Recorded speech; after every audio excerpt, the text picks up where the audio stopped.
Yes, class 8th, great morning to all of you. So, we were doing chapter number 14, factorization, and we have done exercise 14.1 and question 1 of exercise 14.2. What we have done in those exercises, those topics, first of all हमने उनके common factors देखे थे. जो भी जितने भी terms में हमने कॉमन जो फैक्टर्स होते हैं, फर्स्ट ऑफ ऑल हमने उनके फैक्टर्स देखे.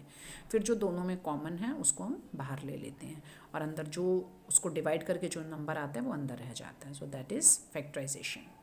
तो आज अभी हम जो फैक्टराइजेशन करेंगे यूजिंग आइडेंटिटीज़. आपके पास 3 आइडेंटिटीज़ हैं. a प्लस बी का whole square is equal to कौन कौन सी आइडेंटिटीज़ हैं हमारे पास? a प्लस बी का whole square is equal to a square plus b square plus 2ab. फिर है हमारे पास a माइनस बी का whole square is equal to a square plus b square minus 2ab. और एक और थी हमारे पास a plus b into a minus b is equal to a square minus b square. a plus b into a minus b is equal to a square minus b square. तो अब हमने ये देखना है सबसे पहले ये 4p स्क्वायर, इसको हम क्या लिख सकते हैं? 4 किसका स्क्वायर होता है? 2 का. p स्क्वायर किसका स्क्वायर है? p का. तो हम लिख देंगे ये 2p का whole square minus 9q square. 9 किसका स्क्वायर होता है? 3 का. 3 इंटू 3 9. तो ये 3q स्क्वायर. अब आपने देखना है कौन सी आइडेंटिटी लग रही है यहाँ पर. ये हमारा a हो जाएगा, ये हमारा b हो जाएगा. तो using identity a square minus b square is equal to a plus b into a minus b. अब ए हो जाएगा 2p, बी हो जाएगा 3q.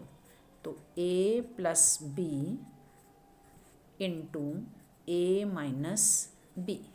ए हो गया 2p, बी हो गया 3q. तो 2p plus 3q into 2p minus 3q. So that is factorization of given expression. Now I am taking your second part, 63a square minus 112b square. अब पहले आप ये देखोगे बच्चे, a स्क्वायर तो हमारा a का स्क्वायर होता है, बट हमने ये देखना है क्या 63 किसी का स्क्वायर है? नहीं है. क्या 112 किसी का स्क्वायर है? नहीं है. तो that means what we need to do, हम क्या देखेंगे कि 63 और 112 में जो भी हाईएस्ट कॉमन फैक्टर है, इनमें जो भी बड़े से बड़ा कॉमन फैक्टर है उसको हम कॉमन ले लेंगे. तो क्या होगा बड़े से बड़ा? क्या कॉमन हो सकता है इसमें? 7. इसको हम ऐसे लिख सकते हैं 7 इंटू 9 स्क्वायर. इसको हम लिख सकते हैं 7 इंटू 16b स्क्वायर. अब 7 दोनों में आ जाएगा, इसमें भी आ जाएगा, इसमें भी आ जाएगा. तो 7 हम कॉमन ले लेते हैं. अब 63 को हम लिख सकते हैं 7 इंटू 9. 7 तो हमने बाहर ले लिया, तो ये अंदर बच जाएगा हमारा 9a स्क्वायर. ऐसी 112 को आपने 7 से डिवाइड करना है, तो ये आ जाएगा 16. 112 को हम ऐसे लिख सकते हैं 16 इंटू 7. 7 हमने बाहर ले लिया, तो दैट मीन्स अंदर अब हमारा क्या बचेगा? 7 इंटू ये 16 बचेगा, 16b स्क्वायर. अब हमारा ये पुराना ही क्वेश्चन बन गया. 7 को आपने एज इट इज़ रखना है. 9a स्क्वायर को हम लिखेंगे square of 3a. 16b square को हम लिखेंगे स्क्वायर ऑफ 4b. अब ये फिर आइडेंटिटी हमारी सेम है, आपने लिखनी है ए स्क्वायर माइनस बी स्क्वायर. या फिलहाल इसमें ए स्क्वायर हम बी स्क्वायर हमारा आ रहा है, तो इसको आप आइडेंटिटी में एक्स वाई बना दो. X square minus y square is equal to x plus y into x minus y. तो यह आ जाएगा 7 इंटू ए माइनस बी या एक्स माइनस वाई और x plus y. 7 into 3a minus 4b into 3a plus 4b. Now I am coming to your fourth part. अब पहले तो आपने देखना है 16 और 144. अब 16 तो वी आर थिंकिंग कि किसी का स्क्वायर होता है, ये 4 का होता है. 112 12 का होता है. तो यहाँ फिलहाल हमें कोई प्रॉब्लम नहीं है. अगर हम 16 और 144 में कॉमन लेना चाहते हैं तो ले भी सकते हैं, जो हाईएस्ट कॉमन फैक्टर है. अदरवाइज आप इसको ऐसे भी छोड़ सकते हो. अदरवाइज हम हाईएस्ट कॉमन ले भी लेंगे इनका. अब आपने एल्जेब्रिक एक्सप्रेशन पे आना है. x5 और x3 इन दोनों में कॉमन क्या है? तो जो छोटी पावर होती है x3 और x5, हाईएस्ट कॉमन फैक्टर क्या होता है हमारा? वो बड़े से बड़ा नंबर जो दो सबको डिवाइड कर दे. तो पावर में क्या होता है? जो हमारी छोटी पावर होती है, जैसे मैंने ऐसे लिख रही हूँ मैं ए स्क्वायर ए क्यूब. तो इन तीनों का हमारा HCF क्या होगा? हाईएस्ट कॉमन फैक्टर क्या होगा? कौन सा ऐसा नंबर है जो इन तीनों को डिवाइड करेगा? सो that will be A. Right. तो x5 और x3 में हमारा हाईएस्ट कॉमन फैक्टर आ जाएगा x3, क्योंकि x3 x5 को डिवाइड कर सकता है। तो इनमें तो हमने x3 ले लिया। अब आपने 16 और 144 को देखना है। तो 16 और 144 में भी 16 कॉमन है, बिकॉज 16 144 को भी डिवाइड करेगा 16 9 पर। अब x5 और x3 में कॉमन ले लेंगे, सो दैट विल बी x3। अब 16 को 16 से डिवाइड किया तो 1 गया, x5 है, x3 चला गया, तो यह आ जाएगा x2 माइनस 144 को 16 से डिवाइड कर देंगे 9, x3 तो कॉमन था वो, अब यहाँ वही हमारा x3 को x3 से डिवाइड किया तो सिर्फ यहाँ 1 ही बचेगा, तो 9 इंटू 1, तो दैट मीन्स यहाँ हमारा सिर्फ 9 रह जाएगा। अब 16x3 इंटू एक्स स्क्वेयर को हम लिखेंगे x का स्क्वेयर और 9 को लिखेंगे 3 का स्क्वेयर। अब यहाँ फिर हमने आइडेंटिटी लगा देनी है, x square minus y square या a square minus b square, a minus b a plus b, x plus 3 into x minus 3. Okay, so now I am coming to your this part, fifth part. अब ध्यान से देखें हम, ये this question can be done in two methods, by two methods. Either आप इस part में लगा दो a प्लस बी का होल स्क्वायर, इस पार्ट में लगा दो a माइनस बी का होल स्क्वायर, और फिर जो ये माइनस कर देंगे अंदर, यहाँ जो भी हमारे टर्म्स आएंगे उनके हम साइन चेंज कर देंगे।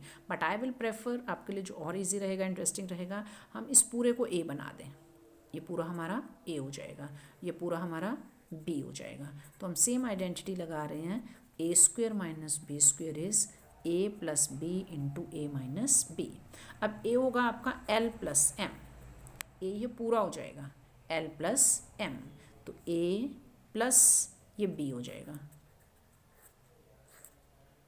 इंटू a माइनस, अब आपने इसको माइनस करना है, इसको माइनस करना मतलब आपने इन दोनों के साइन चेंज कर देने हैं। माइनस का मतलब क्या होता है कि वी हैव टू, जैसे +4 का माइनस क्या साइन चेंज करोगे तो ही वो माइनस होगा, और -4 का माइनस क्या होगा, माइनस माइनस प्लस। तो ऐसे ही अब ये दो टर्म्स हैं हमारे पास, तो इन दोनों का हमने साइन चेंज कर देना है। ये +l माइनस हो जाएगा और -m प्लस हो जाएगा। अब आपने पहले एक ही ब्रैकेट के अंदर देखना है, ये +m -m कट हो जाएगा, l + l 2l, ये इन दोनों के बीच में कोई साइन नहीं है, तो दैट विल बी मल्टीप्लिकेशन। ये l माइनस l ये कट हो जाएगा, m प्लस m 2m, अब 2 2 4 lm, so 4 lm will be your answer. Now I am taking your 8th part, 25a square minus 4b square plus 28bc minus 49c square. Very interesting, very different part है ये। तो इसमें आपने क्या देखना है, अब हम ये देखें कि 25a स्क्वायर 5a का स्क्वायर होता है, 4b स्क्वायर 2b का होता है, 49c स्क्वायर 7c का होता है। तो वी आर थिंकिंग कि ये 3 नंबर किसी का स्क्वायर होते हैं। तो हमने क्या करना है, बट थोड़ा और डीपली हम जाएंगे, तो जो ये वाला नंबर है हमारा, अगर हम इसको ऐसे लिखें 4b स्क्वायर, तो ये बन जाता है हमारा 2b का स्क्वायर। इसको हम लिखें, हो जाएगा 7c स्क्वायर, तो ये बन जाएगा 2b का, ये बन जाएगा 7c का। तो अगर हम 2a भी इसमें लगाएंगे तो 2 इंटू 2 इंटू 7, क्योंकि a इसमें बन जाएगा 2b, b बन जाएगा 7c, तो 2 2 4 4 7 28। तो दैट मीन्स अभी हमने क्या करना है, आप 25a स्क्वायर को लिखोगे 5a का स्क्वायर माइनस, एक बार आप माइनस कॉमन ले लो, राइट, क्योंकि जो भी अभी हमारी आइडेंटिटीज़ हमने की हैं, जैसे यहाँ ये हम जो स्क्वायर वाले नंबर होते हैं हम हमेशा ये पॉजिटिव होते हैं, इनके साथ आपको कभी भी नेगेटिव नहीं दिखेगा। 2ab में प्लस हो सकता है, 2ab में नेगेटिव हो सकता है। a स्क्वायर और b square they are always positive. तो हम क्या कर रहे हैं, एक बार जो a स्क्वायर और b स्क्वायर उनको हम पॉजिटिव ही रखेंगे। तो ये माइनस मैंने इन तीनों में कॉमन ले लिया, ये माइनस का प्लस कर देंगे, प्लस का माइनस कर देंगे, फिर ये माइनस का प्लस कर देंगे। अब ये 5a का स्क्वायर, ये तो भी एज इट इज़ रहा हमारा, लेकिन ये जो इतना आपका क्वेश्चन है, ये आपका एक डिफरेंट एक क्वेश्चन ही बन गया अलग से। इसको अब हम क्या लिख सकते हैं, 4b स्क्वायर को हम लिखेंगे ये 2b का स्क्वायर, फिर 49c स्क्वायर को हम लिखेंगे ये 7c का स्क्वायर। अब बीच में बन जाएगा -2ab, -2 into a into b, मतलब ये हमारा a हो जाएगा, ये हमारा b हो जाएगा। तो अभी इतने पार्ट में हमारी आइडेंटिटी लग रही है, इतने पार्ट में क्या बनी हुई है वो आइडेंटिटी, a स्क्वायर, यहाँ भी a b ऑलरेडी है, तो अदरवाइज़ कोई बात नहीं, अब b और c यहाँ तुम a और b ले सकते हैं। तो a square minus 2ab plus b square is equal to a minus b का होल स्क्वायर। जो इतना पार्ट है हमारा वो क्या बन गया, a square minus 2ab plus b square, that will be a minus b का होल स्क्वायर। तो ये हो जाएगा ये 5a का स्क्वायर माइनस ये पूरा बन जाएगा 2b माइनस 7c का होल स्क्वायर। अब ये x हो जाएगा, ये y हो जाएगा, तो x square minus y square. अब x square minus y square, फिर आइडेंटिटी हमारी कौन सी है, using identity x square minus y square is equal to x plus y into x minus y. ये x हो जाएगा 5 में, a प्लस ये पूरा y है हमारा, तो a plus b into a minus, अब ये पूरा b है हमारा, तो इस पूरे का हमने साइन चेंज कर देना है। ये 2b प्लस का है तो माइनस हो जाएगा, 7c माइनस का है तो ये प्लस का हो जाएगा। So that will be answer because this can't be further solved. Now I am coming to question number 3, factorize the expressions a x square plus b x. अब इसमें पहले आप ये देखो क्या कोई आइडेंटिटी लग रही है, नो। तो इसमें अगर अदरवाइज सिर्फ सिंपल है, इस टाइप का हम क्वेश्चन 14.1 में कर ही चुके हैं। आपने दोनों में कॉमन देखना है, जैसे एक्स स्क्वायर है ये एक्स है, ये भी में तो कुछ कॉमन होगा नहीं, बट एक्स पावर 2 और एक्स पावर 1 में एक्स कॉमन है तो हम एक्स बाहर ले लेते हैं। अब अंदर यहाँ क्या बचेगा, फर्स्ट टर्म से हमारा ये a x 2 means x into x, एक एक्स हमने कॉमन ले लिया तो एक बचा रहेगा ए एक्स प्लस ये बी एक्स था ना, एक्स हमने कॉमन ले लिया तो क्या बच जाएगा हमारा बी। फिर ऐसे ही हमने अब इन तीनों में देखना है आपने, क्योंकि दो में कॉमन लेकर अभी हमारा कुछ नहीं होगा, अदरवाइज अगर हम दो में कुछ कॉमन लेते हैं तो third term as it is रह जाएगी, फिर वो तीनों में इकट्ठा कुछ कॉमन नहीं आएगा। तो आपने इन तीनों में देखना है जो नंबर है, एक तो 2 हमें तीनों में दिखाई दे रहा है, राइट।